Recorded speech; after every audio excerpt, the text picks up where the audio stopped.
지난번처럼 이 출애굽기가 나의 출애굽기가 되기 위해서 우리가 1년 동안 또는 1년 반 동안 말씀이 끝나는 때까지 출애굽기를 나눌 텐데, 이게 남의 이야기가 아닌 내 이야기가 어떻게 될 것인가. 사실은 이게 성경을 읽는 우리의 방법이어야 되는 겁니다. 여기에 제일 중요한 것은 이 말씀을 그대로 바로 내게 적용할 수는 없다는 거죠. 왜냐하면 이 말씀 먼저 누구에게 주신 거냐면 이스라엘 백성들, 오랜 세월 동안 핍박과 환난을 받았던 이스라엘 백성들에게 주셨던 말씀이라는 거죠.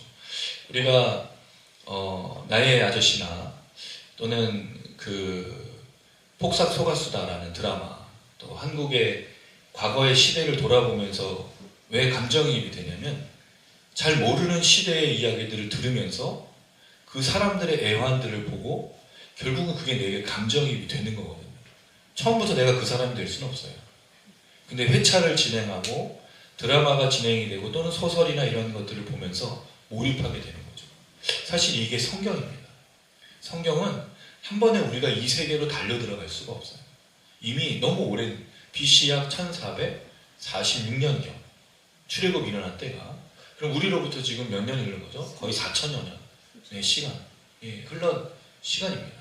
우리가 4,000년의 사람들과 지금 대화를 하고 있는데, 이걸 하기 위해서는 간극이 있다는 거죠. 이 시대의 언어를 읽기가 굉장히 어려워요. 그러나 이 시대의 언어를 읽을 수 있다는 거죠. 어떻게? 이들을 이해하고 이들의 목적을 이해하고 출애굽기의 이 말씀의 의도를 이해하면 충분히 이해할 수 있다는 거죠. 그래서 성경 읽기는 그렇게 하는 거예요. 이들을 이해하고 이들의 목적을 이해하고 이들의 의도를 이해하는 거죠. 그리고 나서 우리에게 어떻게 이 의도와 목적이 적용될 것인가. 그래야 나의 출애굽기가 되는 겁니다. 만약 그렇지 않다면 우리는 고민하게 될 거예요. 만약 그렇지 않다면 우리는 이 간격을 뛰어넘지 못할 겁니다. 그러니까 예배가 어떻게 되죠? 목사님 따로, 성도 따로, 말하는 사람 따로, 듣는 사람 따로가 되는 거예요. 저는 오늘 이 시간 여러분들을 끌고 가는 거죠. 4,000년 전에 그 시간 속으로 여러분과 함께 타임머신을 타고 여행을 하는 거예요. 그 여행 속에서 우리가 뭘 하게 되죠? 만질 수도 없고 거기에 어떻게 개입할 수는 없지만 보고 있는 거죠. 그 현장 속에서 일어난 일들을 현장화하는 거니까 실현하고 재현하는 거죠. 물론 그 언어가 다르고 문화와 가치관이 다릅니다. 완전히 재현하기는 어려워요. 저도 이 시대의 사람이고 이 문화를 정확하게 이해하기가 어렵기 때문이죠. 그러나 의도와 목적을 우리가 이해한다면 충분히 우리가 그 세계로 들어갈 수 있는 거예요. 그래야 이게 나의 출애굽기가 됩니다. 특별히 이거는 요한계시록과 달리 서신이 아니라 뭐죠? 내러티브, 이야기입니다. 그래서 훨씬 더 이입이 잘 될 수 있어요. 대신에 확 이입하기는 어렵죠. 내가 그 사람이 아니라 사실을 또 견지하면서 오늘 이 시대에 우리가 어떻게 나의 출애굽기를 회복할 것인가, 그렇게 말씀을 같이 한번 읽었으면 좋겠습니다. 오늘 본문을 보시면 지난주에 출애굽기 1장 1절에서 7절이 서론이었어요. 출애굽기에 무슨 내용을 담고 있었죠? 창세기와의 분명한 연결점을 담고 있는데 두 가지가 있었다고 말했습니다. 첫 번째는 애굽에서 반드시 내가 돌아오게 하겠다는 야곱의 죽음, 요셉의 죽음에 담겨져 있는 의미, 그리고 이 아들들의 의미가 바로 그것이다. 그래서 하나님은 반드시 너희들을 애굽에서 데리고 올 거야. 이게였죠. 두 번째는 7절에 나온 생육하고 번성하고 땅에 충만한, 하나님은 이 약속들을 계속 지켜가고 계시다는 거예요. 이스라엘 백성은 알든지 모르든지, 그들이 역사를 깨닫든지 모르든지 하나님은 이어가고 계시다는 거죠. 그래서 이 두 가지를 통해 창세기와 출애굽이 연결이 되어 있고, 비록 역사의 단절이 일어나죠. 요셉도 죽고 야곱도 죽고 그 시대의 사람들도 죽지만 하나님의 역사는 계속 되어지는 역사의 단절성 속에, 또 하나 정체성의 혼란 속에, 이제 정체성이 심각한 혼란이 옵니다. 새로운 왕이 출현해서 이스라엘 백성들이 뭐로 바뀌게 되냐면 자유 및 그리고 하나님의 백성에서 노예로 바뀌어가는 사건이 오늘 사건이에요. 역사를 잃어버리면 뭐가 시작이 되냐? 정체성의 혼란이 오는 거예요. 여러분, 이게 누가 했던 거죠? 일본이 했던 거잖아요. 우리 역사를 흔들고 말살시켰죠. 심지어 뭐까지? 언어까지. 그럼 여러분, 정체성이 혼란한 거예요. 지금 우리가 목도하는 게 이 친일파들과 매국노 또는 이 나라를 팔아먹고자 하는 사람들의 세력들을 보면 역사가 없는 거예요. 역사가 완전히 왜곡됐다는 거죠. 그게 바로 이 오늘 출애굽기에서 나오는 모든 모습들이에요. 또 하나, 오늘 본문을 보면요, 이 애굽 왕 바로가 얼마나 심리전, 그다음 정치적으로 이 통치를 잘하는 애들 너무 잘 보여줘요. 손 안 대고 이스라엘 백성들을 노예 삼는 법을 가르쳐주고 있습니다. 근데 이게 지금 이 시대에도 일어나고 있는 이야기들이에요. 그래서 충격적입니다. 이 짧은 내용 안에 이 바로왕의 정책이 얼마나 선동과 충동과 이 공포 정치를 통해서 포비아라고 말하는 공포를 조장해서 자신의 통치를 이어가는지, 그리고 어떻게 이스라엘을 노예로 전락시키는지를 너무 잘 보여주고 있어요. 근데 이게 4,000년 전 얘기가 아니라 지금 시대도 반복되는, 너무 똑같이 소름 돋는 이야기인 거예요. 이 얘기를 들어보면. 그동안에 여러분 이 얘기를 그렇게 들어보신 적이 거의 없을 거예요. 우린 주로 어디서부터 듣죠? 히브리 산파가 이 모세를 구출해서 누구를 만나죠? 애국왕 바로의 딸과 만나게 되는 이 사건만 우리가 기억하는데 이 배경이 너무 중요해요. 제가 좀 아쉬운 게 있었어요. 출애굽기를 제가 연구하면서 또 서적을 사잖아요. 책을, 주석서를. 그럼 주석서를 사서 한글 번역서들과 한글에서 나온 책을 보면 너무 아쉬워요. 출애굽기 주석이 너무 약해요. 본문을 구절별로 다루는 내용이 거의 없어요. 신학적인 내용 외에는 너무 얇아. 이런 책들, 얇은 책이 나오는데 고민하지 않아요. 너무 안타깝더라고요. 그래서 오늘 이 본문을 우리가 출애굽기 계속 읽고 창세기도 우리가 그랬지만 요한계시록도 쭉 전체적인 구절이 어떤 내용인지를 하나씩 살펴볼 때 분명히 많은 것들을 깨닫게 되실 겁니다. 하나님의 말씀이 너무 놀랍다는 걸 알게 되실 거예요. 물론 저와 같지는 않을 겁니다. 저는 이게 재밌고 즐겁고 행복하지만 여러분은 바쁘시니까. 자, 먼저 오늘 본문은 이렇게 시작하고 있어요. 8절 한번 읽어보겠습니다. 시작. 요셉을 알지 못하는 새 왕이 일어나 애국을 다스리더니. 자, 첫 번째 시작이 뭐죠? 알지 못한다가 먼저 나와요. 히브리어는. 그리고 누구를 알지 못하냐? 요셉이에요. 그러면 이 연결점에 있어서 핵심은 뭐죠? 요셉과 새 왕인 거죠. 모세는 요셉과 새 왕의 관계를 설정하고 있어요. 이게 어떤 것들을 말해주고 있는지를 얘기해주고 있는 거죠. 왜 중요하냐? 먼저 알지 못한다가 나와요. 죄송합니다. 먼저 요셉을 알지 못하는 걸 지나가서 먼저 그 앞에 거를 보면 일어나 애국을 다스리더니라는 말이 나와요. 일어나다는 말은 쿰이라는 동사인데 세워지다라는 뜻으로 볼 수 있습니다. 왕위로 등극했다는 거죠. 두 번째는 새로운 왕이에요. 새로운 왕, 신선한 왕인데, 자, 여기서 이제 질문입니다. 이 왕은 새롭다라는 말을 할 때 앞선 왕조를 이어가는 왕이겠는가? 아니면 앞에 있는 왕조와 전혀 다른 왕인 것인가? 이런 질문이 이제 생길 수 있어요. 만약에 이 새 왕이 앞선 왕조와 다른 왕이라면 뭐가 일어나는 거죠? 반란이든 뭔가가 일어나서 이 사람 왕이 새롭게 이제 시작된 거고, 만약에 앞선 왕조를 이었다면 그 아들이 이어가는 것으로 볼 수 있는데, 과연 어떤 거냐? 두 가지 예가 가능한데, 첫 번째로 만약에 새로운 왕조였다면, 반정을 일으켜 새로운 왕조였다면, 첫 번째 그 내용이 우리가 이제 지난번에 한번 얘기 드렸는데, 이게 BC 1446년의 출애굽이냐, BC 1202년 내 출애굽이냐, 빠른 시기, 늦은 시기에 따라 왕조가 달라지거든요. 빠른 시기의 왕조로 본다면, 원래 그 이집트에 있었던 왕조가 힉소스 민족이라는 게 있어요. 이건 좀 역사적인 얘기인데 좀 들어주세요, 여러분. 100년 넘게 이집트를 통치했다고 합니다. 셈족이었어요.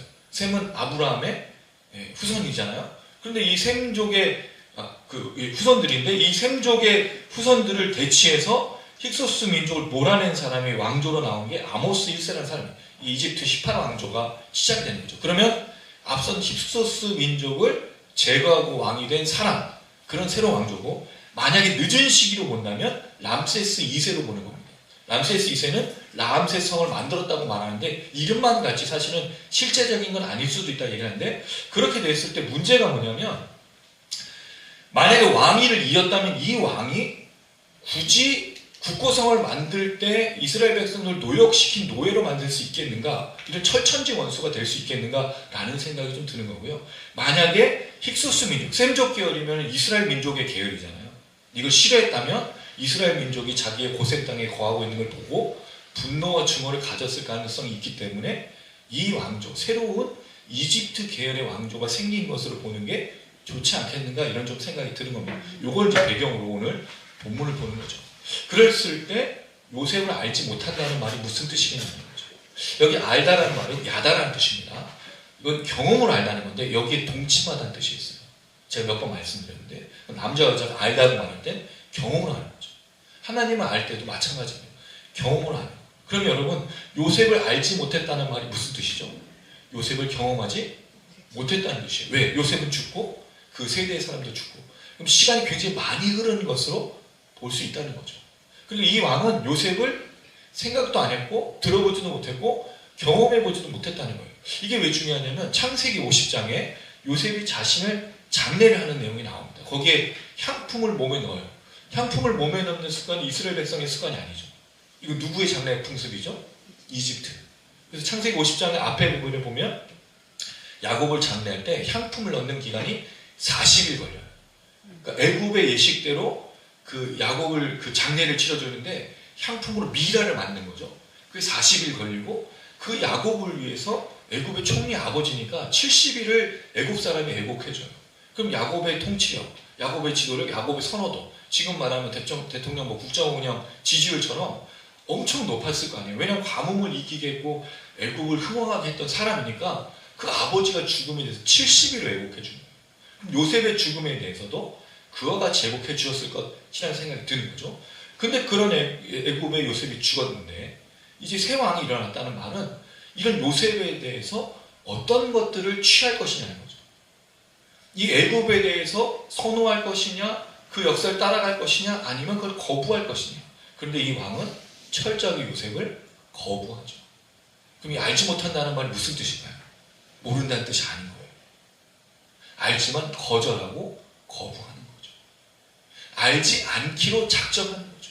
그 말 뭐가 있는 거예요? 완악함과 강팍함인 거예요. 그래서 여러분 우리가 이 애굽왕 바로에 대해서 많이 얘기를 듣죠. 그 애굽왕 바로의 마음이 뭐죠? 주로 강팍함, 완악함이에요. 그럼 여러분 강팍함과 완악함은 뭐로 이해할 수 있을까요?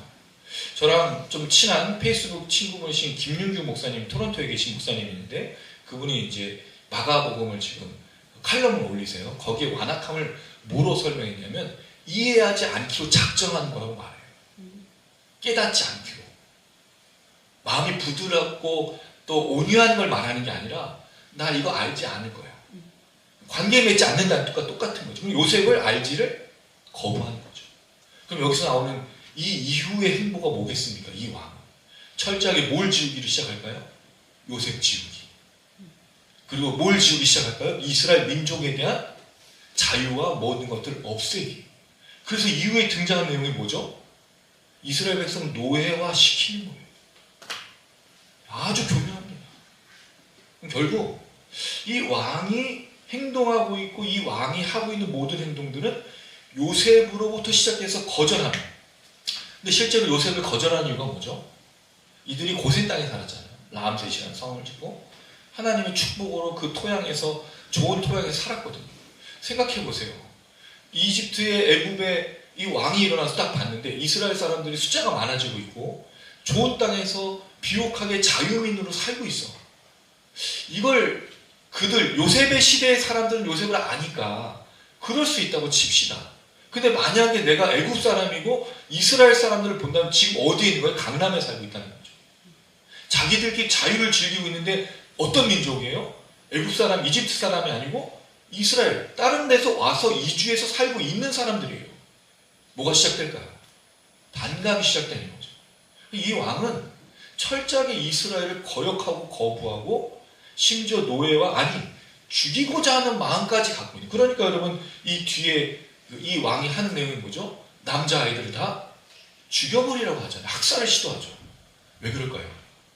증오와 미움, 가증이 여기 이 마음들이 가득. 그래서 이 사람이 이후에 하는 행동들을 보면 이해가 되는 거예요. 자, 그렇게 요셉을 알지 못하는 새 왕이 일어나서 애국을 통치할 때 앞선 내용과는 완전히 단절된 역사를 이제 시작하면서 이 왕이 자신의 통치를 시작하는 겁니다. 그의 통치의 얘기가 무엇으로부터 연결되는지를 보면요, 아주 놀랍습니다. 자, 9절 한번 읽어보겠습니다. 시작. 그가 그 백성이 이르되 이 백성 이스라엘 자손이 우리보다 많고 강하다. 자, 그 백성이라고 말했어요. 성경에 보면 원어로 보면 그의 백성입니다. 그는 누굴까요? 이 새 왕의 라는 뜻이죠. 새 왕의 백성. 근데 이스라엘 백성들은 어떻게 불러요? 이 백성이라고 불러요. 누가 누구를 나누고 있는 거죠? 애굽 백성과 이스라엘 백성을 나누고 있다. 여러분, 이게 정치적인 거예요. 사람들을 뭐 하죠? 나누는 거예요. 구별하죠. 구분하죠. 분리시키죠. 이게 뭘 유도하는지 여러분 잘 아시잖아요. 당을 짓고 갈등하게 하고 경쟁하게 하고 미워하게 하고 서로. 이게 얼마나 교묘한 말인 거예요. 친구인 척하지만 당을 짓고 다른 사람을 빼버리는 이 문화. 정치적인 거예요. 철저하게 시작하는 거, 시도하는 거죠. 요셉을 알지 못하는 이 왕이 일어나서 뭘 시도하는 거예요? 이스라엘 백성들과 애굽 사람을 구분하기 시작해. 자꾸 분리를 시키는 거. 왜? 뭘 불러일으키려고? 이 애굽 사람들도 나와 똑같은 마음을 갖게 하려고 계속해서 이 마음을 심어주고 있는 겁니다. 아주 놀라운 방법을 써요. 물론 이 백성이라는 말은 없고 이스라엘 자손의 백성들이란 뜻이에요. 그러면 구분을 했어. 애굽 백성, 이스라엘. 이스라엘은 이스라엘인 거예요. 그렇죠, 여러분? 한국인과 일본인, 중국인과 미국인, 이런 식으로 너는 미국 사람, 너는 한국 사람, 너는 일본 사람, 너는 아프리카 사람, 이런 식으로 나눈다고요. 너는 어떤 사람, 어느 지역 출신, 너는 어느 학교, 나눈다고요. 왜 나누죠? 편을 가르기 위해서 하는 거예요. 여러분, 우리가 신약 성경에서 사도 바울이 늘 얘기하고 성경에서 말하고 있는 자유자나 종이나 노예나 주인이나 상관없이 하나님 앞에서 뭐라고 부르죠? 형제, 브라더, 아델포스, 형제라고 부른다고요. 근데 계속해서 이 말에 나오는 내용은 뭐죠? 뭔가의 특징을 가지고, 뭔가의 출신을 가지고, 뭔가의 학력을 가지고 나누고 구분하고 구별한다고요.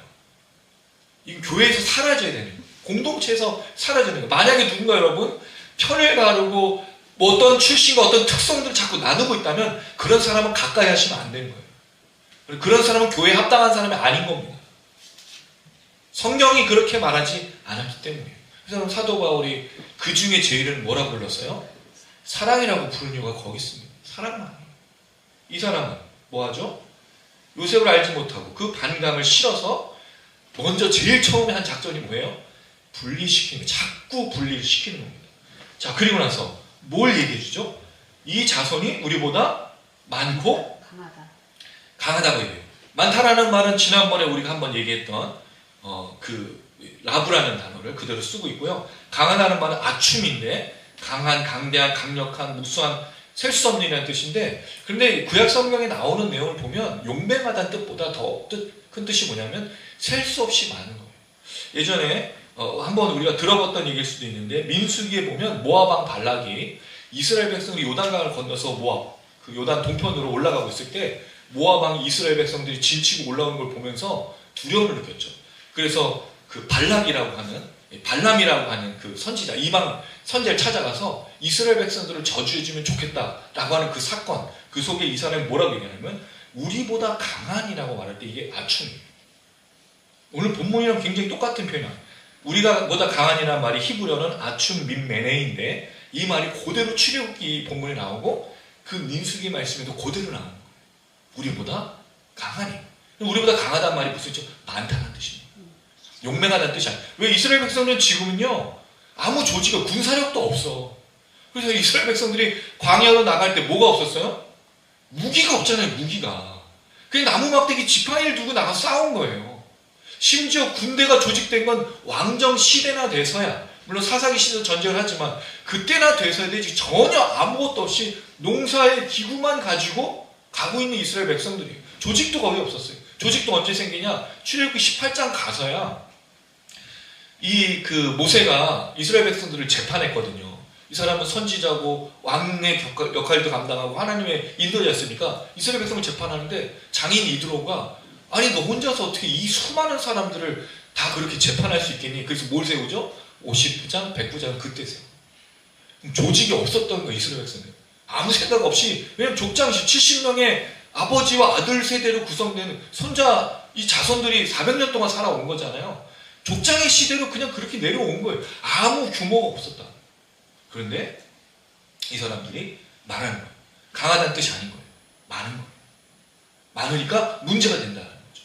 7절의 말을 그대로 이 사람이 가져오죠. 물론 이 사람은 7절의 말을 모르죠. 그러나 그가 볼 때 이스라엘 백성들 많아. 계속 불어나고 있어. 너무 많아. 자, 근데 이거를 어떻게 공포심으로 유발하냐면 10절이에요. 10절 한번 읽어보겠습니다. 시작.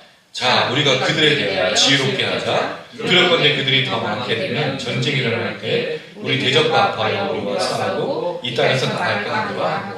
자, 이 사람의 말은요 굉장히 교묘한 걸 알 수 있어요. 여러분 여기서 보면서 뭔가 이상한 점도 찾아내고 이 사람이 얼마나 치밀한 사람인지를 발견하실 수 있어요. 이 말 하나하나가 아주 놀라운 말들로 담겨져 있습니다. 자, 먼저 자라는 말이 나와요. 야하브라는 동사인데 명령형으로 자주 쓰는데 주로 권유할 때 뭐 오라, 해보자 이런 그 let us 하는 그런 표현을 쓰고 있는 거예요. 자라는 말은 너희와 내가 이제 함께 뭔가를 해보자라는 거죠. 그럼 지금 처음에 이 사람이 했던 방법이 첫 번째가 뭐였었죠? 분리시킨 거죠. 이스라엘 백성을 철저하게 따로 두고 왕이잖아요. 그동안의 왕은 어떻게 했어요? 이스라엘 백성들도 통치해서 자유민으로 함께 살았는데 이 왕은 이제 애국 백성으로만 함께 하자라는 거죠. 그리고 이스라엘 백성들을 분리시킨 다음에서 말하고 있는 거예요. 자, 그들의 뜻도 몰라요. 구분한 거잖아요. 그러나서 지혜롭게 하자. 지혜롭게 하다는 말은 하캄입니다. 지혜롭다, 현명하다, 가르치다라는 뜻인데 히트 파일형이에요. 좀 어렵지만 제기적입니다. 제기적인 말은 모든 행동이 나에게 돌아오는 것, 상호적인 거예요. 그러니까 이거죠. 아까 말했던 자, 우리가 함께 하자라는 뜻인 거예요. 우리가 함께 이 백성들에 대해서 지혜롭게 행동할 필요가 있어. 여러분 이게 어떻게 들리세요? 지혜롭게 하다는 말이 좋은 말 아니에요? 얼마나 좋아요. 우리가 야, 이 지혜롭게 살아야지 우리가 삶을 살 때 대충 살아도 되겠어 하는데 그 내용을 뒤에 보면 철저하게 지혜롭지 않죠. 굉장히 악합니다. 여러분 지혜는요, 지혜가 가지고 있는 결과는 결코 악으로 드러나지 않아요. 이건 조금 이따 제가 한번 설명을 드릴 건데 잘 들어보시면 지혜는 결코 악을 행하지 않습니다. 그럼 결국 이 지혜롭다는 말은 이제 우리가 더 이상 이스라엘 백성들 그냥 내버려둬서는 안 된다고 말하는 거죠. 저들의 저 모습을 우리가 참을 수가 없다고 이야기하는 거죠. 자, 그래서 뭐가 되느냐? 숫자가 많고 강함을 여기서 씁니다. 두렵건대. 두 번째, 감정의 호소예요. 여러분 이게 놀랍지 않습니까? 감정의 호소해. 내가 두렵건대. 왕이 지금 두렵다고. 왕이 두려우면 백성들은 어떻게 생각해요? 백성 더 두렵죠. 근데 사실 이 단어가 두렵건대도 되지만 모모하지 않도록이라는 말도 돼요. 근데 두렵다는 말로 받아들이는 게 훨씬 더 좋을 것 같습니다. 왜 두렵죠? 사람이 많으니까 두려워. 뭐를 조장하죠? 포비아. 포비아가 뭐예요? 여러분? 포부스라는 헬라어에서 공포, 두려움이 나온 건데 공포심을 조장하죠. 예전에 여러분 일본이 관동 대지진이 일어났을 때 한국 사람 조선인들이 많이 학살당했잖아요. 왜 그랬죠? 조선인들이 독에 물 타고, 아니 독에 물 타는 게 아니라 물에 독을 줬고 독에 물 타고 물에 독 타고 똑같아요. 예, 지진을 그게 누구 때문이다? 조선인들. 공포심을 조장했어. 그럼 사람들이 선동되잖아요. 그럼 누구에 대한 공포심 생긴 거죠? 조선인들. 정말 잔인하게 죽였습니다. 목을 잘라서 낫을 꽂고 너무 지독하고 너무 잔인해요. 왜 그렇죠? 저들은 사람이 아닙니다. 사람이 아니기 때문에 공포심을 계속해서 조장하는 거죠. 이 왕이 얼마나 지혜로운 거예요. 그들의 악으로 지혜로운 거죠. 그렇게 불러일으키는 실제와 다른 거죠. 자, 그 다음에 이 사람이 말하는 구체적인 내용이 뭐냐면 이들이 너무 많아서 전쟁이 일어나면 아직 일어난 게 아니에요. 자, 세 번째, 일어나지 않은 일을 일어난 것처럼 말해요. 자, 아까 얘기했죠? 감정요소했죠? 지금 뭐 하죠? 일어나지 않을 불안한 미래를 자꾸 조장하는, 이 사람들이 할 것들이 이런 것들이라고 계속해서 선동, 아주 충동을 시키거든요. 자, 그 내용이 뭐겠습니까, 여러분? 전쟁이 일어나. 근데 전쟁이 일어나면 누구랑 연합할 거라고요? 우리 대적들과.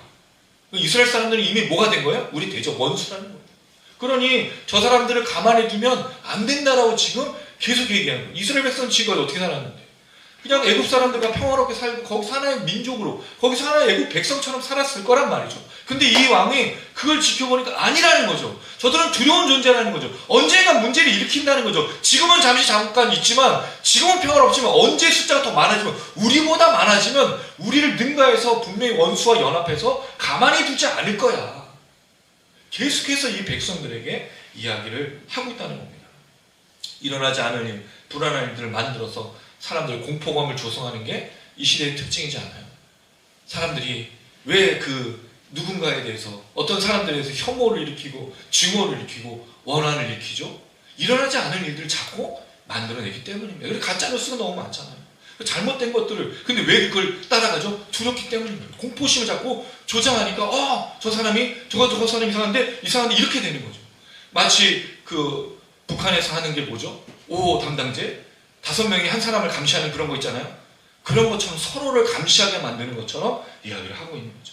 자, 그랬을 때 우리 대적과 합하여 우리와 싸우고 이 땅에서 나갈까 하노라. 자, 근데 여기서 이상한 점이 있어요.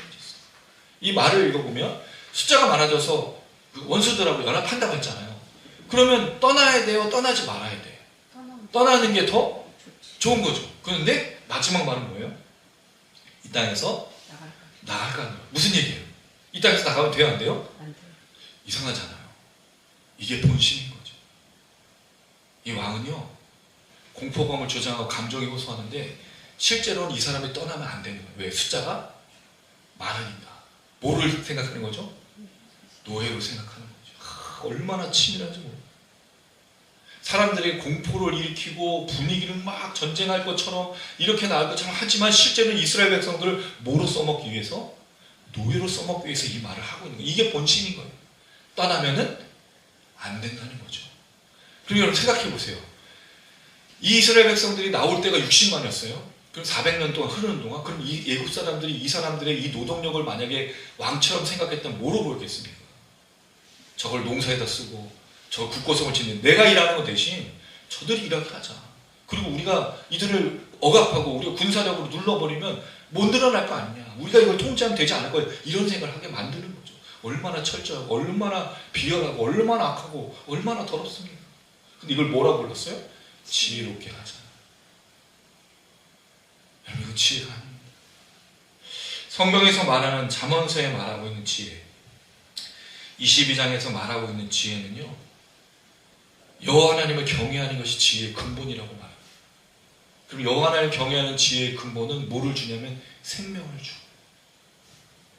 그럼 결국 지혜로운 거는 뭐가 연결되어 있어요?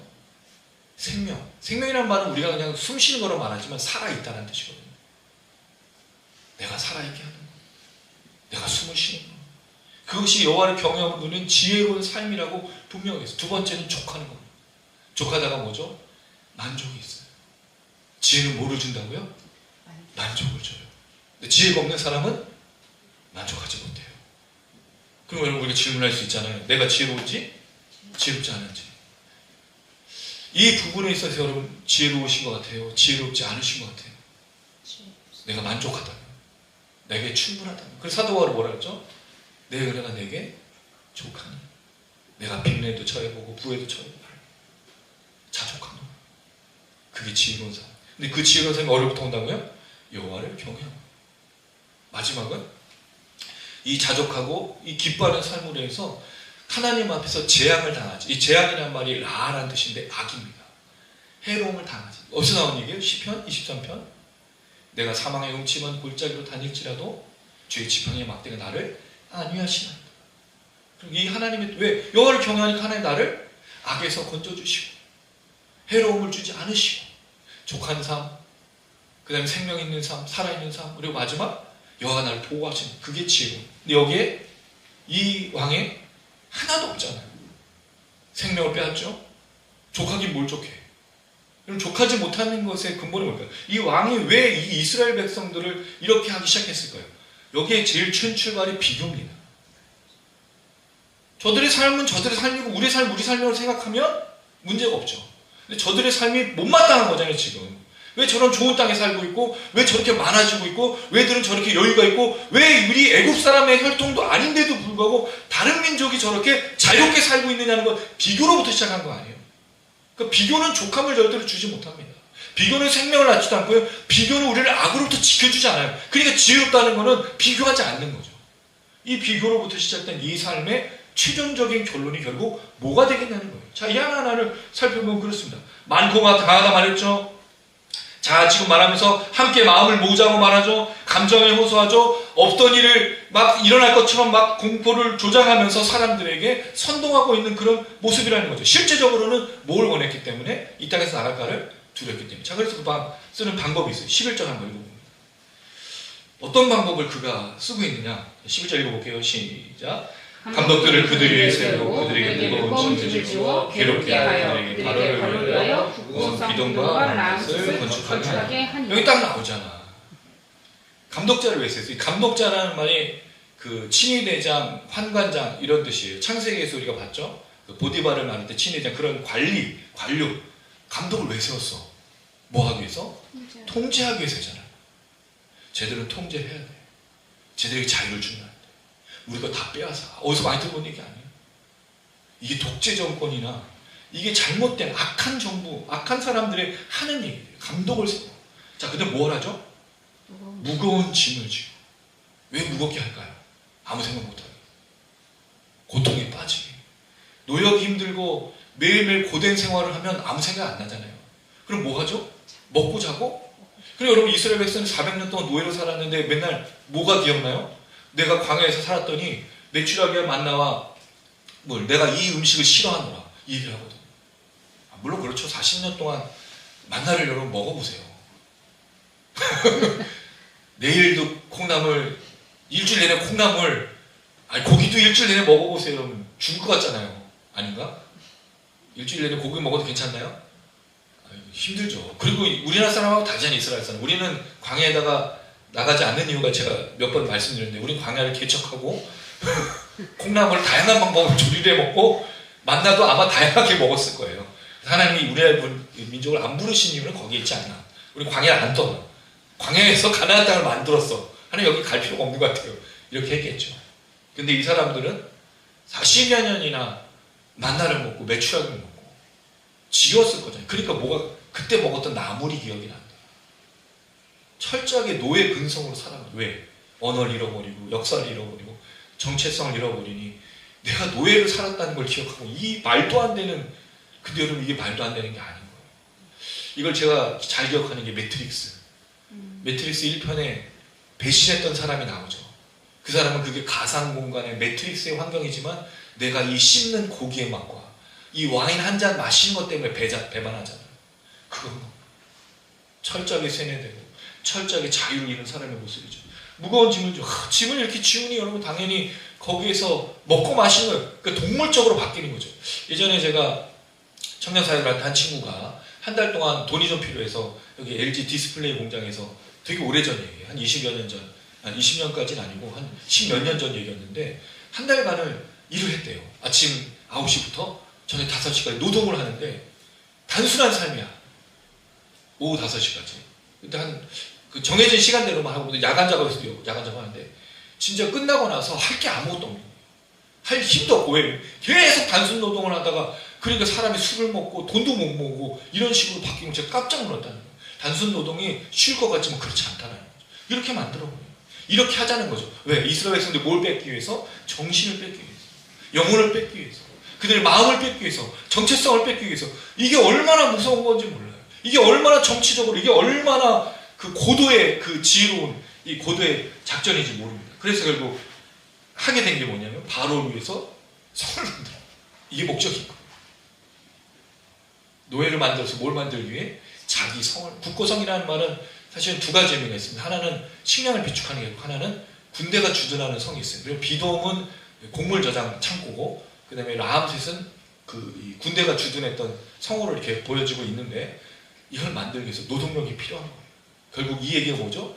수가 많으니 이렇게 갖다 붙여서 애국 사람들에게는 공포심을 조장하는데 원래 목적은 노동력을 착취하기 위해서 이 방법을 쓰고 있는 거죠.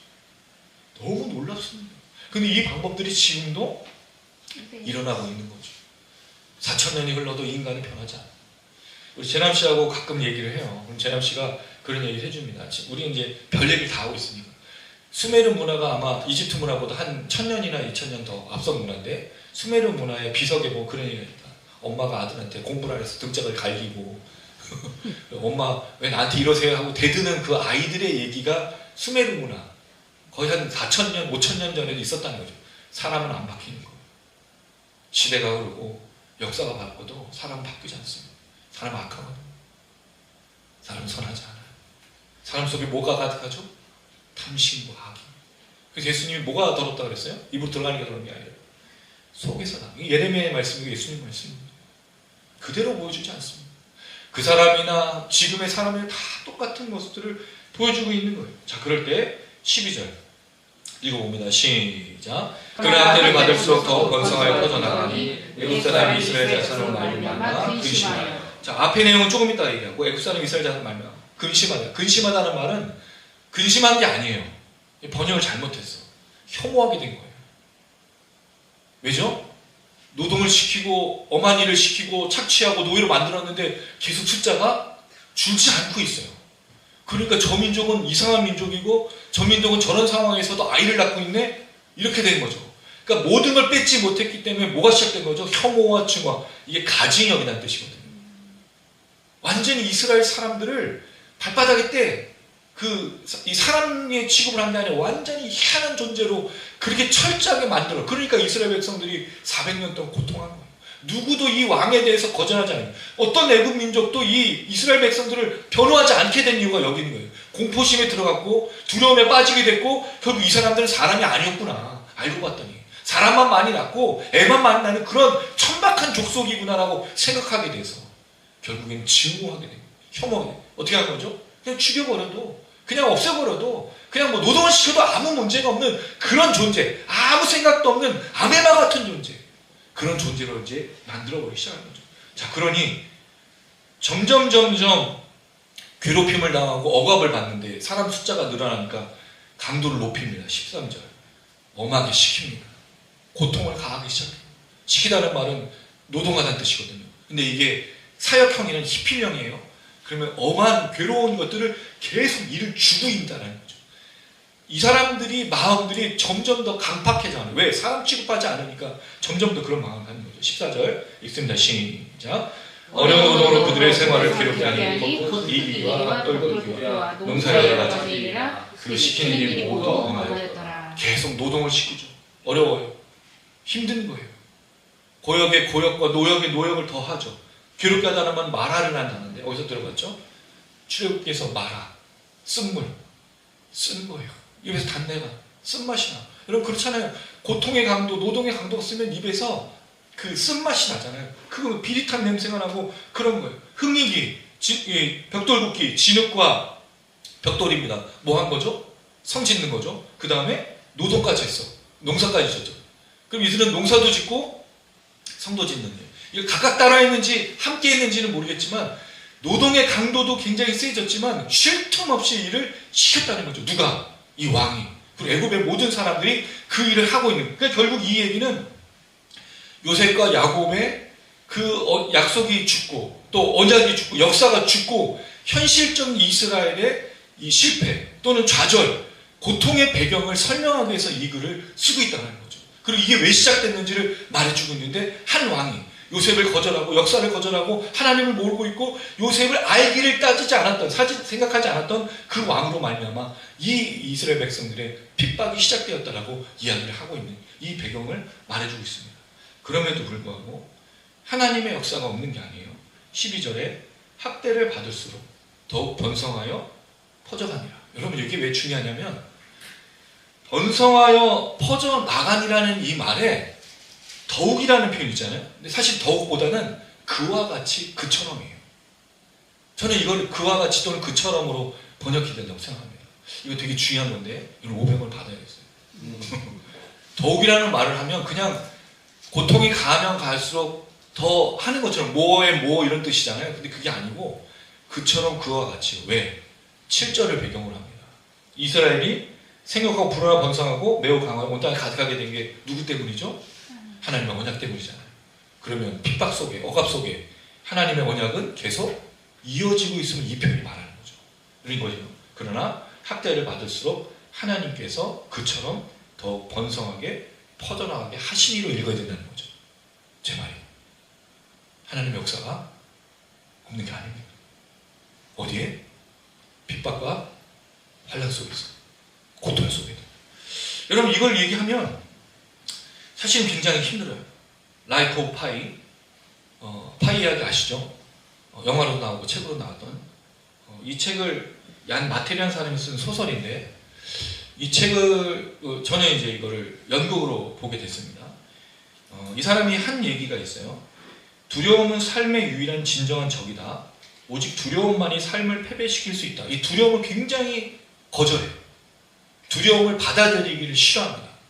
그래서 그가 227일간의 표류 이야기인데, 인도에서 아버지가 동물원을 운영하다가 캐나다로 이제 이민을 가게 돼요. 온 가족이 동물과 함께 가다가 배가 침몰을 했어요.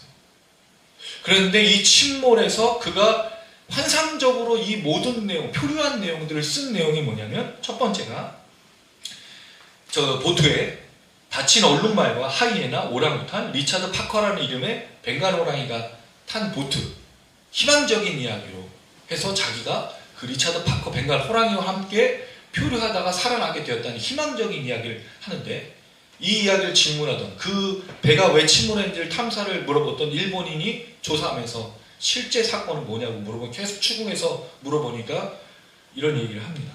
실제 사건, 그 배에 올라탄 것은 얼룩말, 하이나, 오랑우탄, 리차드 파커라는 벵갈 호랑이가 아니고 부상당한 선원, 요리사, 어머니 자신의 이야기라고 말해요. 실제 사건. 여기서 사륙이 일어나요. 서로가 서로를 물어뜯고 죽임, 심지어 자기 어머니가 죽임, 자기 혼자만 살아요. 이거를 뭐로 각색한 거예요? 다친 얼룩말, 하이에나, 그다음에 리차드 파커 벵갈 호랑이, 오랑우탄. 희망으로 각색한 거죠. 그리고 그가 한 말이 있어요. 파이가. 신앙이 이런 겁니다. 신앙은 두려움을 희망으로 각색한 거예요. 근데 저는 그 말을 거부합니다. 신앙은요, 현실을 각색하는 게 아니에요. 신앙은 현실을 현실로 받아들이는 겁니다. 우리 여러분, 나의 현실이 이게 두렵고 이 두려움을 극복하기 위해서 내가 좋은 이야기로 여기다가 막 꾸미는 게 아니에요. 환상으로 꾸미는 게 아니에요. 내가 지금 힘든데 나중에 잘 될 것을 바라는 그런 각색으로 이야기하는 게 신앙이 아닌 거예요. 현실을 현실로 받아들이는 게 신앙이고 믿음인 겁니다. 오히려 그 신앙을, 그 믿음을 통해서 현실을 이겨낼 수 있는 힘을 가지게 된 거죠. 여러분, 만약에 그게 신앙이라고 한다면 뒤에 히브리 산파들의 구출의 이야기가 나올 수가 없어요. 각색하는 것이 된 것이 되니까. 근데 히브리 산파들이 두려움에도 불구하고 하나님을 믿으니까 아이들을 죽이라는 명령을 따르지 않죠. 그래서 구원이 일어나요. 또 10가지 재앙 중에 하나님의 백성들이 구원을 받는 이야기가 일어나요. 홍해를 가로지르죠. 이게 역사적인 사건이잖아요. 하나님이 우리의 두려운 현실 속에서 역사하고 계시는 것이 분명한 출애굽기의 사건이고 우리의 사건이라는 거죠. 요한계시록에서 그 그리스도인들이, 그 1세기에 핍박받던 그리스도인들이 각색하지 않았습니다. 목이 잘리고 죽어의 현실을 받아들였어요. 대신에 그 속에서 하나님의 도우심을 받는 이야기들을 성경에 기록했죠. 그리고 그들이 꿈꿨던 그 이상과 비전을 이루실 그날을 소망했죠. 신앙은 각색하는 게 아니에요. 저는 그래서 이 연극을 보면서 신앙을 착각하고 있다. 신앙을 정말 모르고 있구나. 왜냐하면 그 주인공이 천주교, 이슬람, 힌두교를 3가지 종교를 다 믿고 있는 사람으로 소년이 나오거든요. 두려움을 희망으로 각색한 이야기가 왜 나왔을까? 자기 어머니가 죽고 목이 잘려 죽고 서로가 서로를 인육을 먹는 그 상황을 받아들일 때 절대로 당연히 받아들이기 어렵죠. 근데 그 사건을 신앙과 희망으로 각색하는 건 절대로 신앙이 아니에요. 우리는 우리 현실을 바라봅니다. 우리는 우리 현실을 떠나지 않습니다. 여러분, 그리스도인들은요, 현실을 떠나서 산으로 가는 사람들이 아니에요. 오히려 우리는 여기서 살아냅니다. 할렐루야. 우리는 여기서 하나님의 역사를 보게 됩니다. 우리는 두려워하지만 하나님의 일하심과 하나님의 역사를 반드시 누리는 사람입니다. 그럼 여러분, 그렇게 보지 못하는 사람들이 있고 그렇게 누리지 못하는 사람도 있지 않겠느냐? 있죠. 그러나 분명히 말씀드리지만 400년의 이 시간 속에 생육하고 번성하는 게 뭐라고요? 하나님의 창조의 역사였고 약속했다고 그랬죠. 성취했다고 그랬죠. 이걸 스데반이 어떻게 해석을 했냐면, 사도행전에 보면 스데반은 이 사건을 굉장히 중요한 사건으로 여기면서 이야기를 하고 있습니다. 사도행전 7장을 한번 찾아보겠습니다. 사도행전 7장 17절. 제가 지금 정확하게 구절을 잘 찾지 못했는데, 사도행전, 스데반이 이 사건, 출애굽의 사건을 이야기하고 있는 내용입니다. 출애굽기 17장 17절 읽어보겠습니다. 사도행전 7장 17절, 죄송합니다. 사도행전 7장 17절 시작. 하나님 아브라함에게 약속하신 때가 가까우매 이스라엘 백성이 애굽에서 번성하여 많아졌더니. 번성함이 많아진 게 무슨 때가 가까이 있다고요? 출애굽의 때, 약속의 때가 가까이 왔음을 스데반은 설교하는 거예요. 해석하는 거예요. 그럼 지금 여러분 이 새 왕이 일어나서 핍박을 받고 그 모든 괴로움 속에서 악한 일이 일어나고 이 이스라엘 백성들이 핍박을 받고 있지만 뭘 볼 수 있는 거죠? 번성하는 걸 통해 때가 가까이 왔구나. 하나님의 성취가 가까이 왔구나를 볼 수 있다는 거죠. 여러분 그렇습니다. 우리가 본다고, 우리가 또 알게 된다고, 우리가 경험한다고 다 하나님의 역사가 아니라 보지 못하고 깨닫지 못하는 것 속에도 하나님의 역사가 분명히 있는 겁니다. 그러니까 우리가 살아가는 겁니다. 근데 우리가 분명히 알고 있는 하나님의 역사가 있죠. 뭐죠 여러분? 예수 믿고 구원받는 거.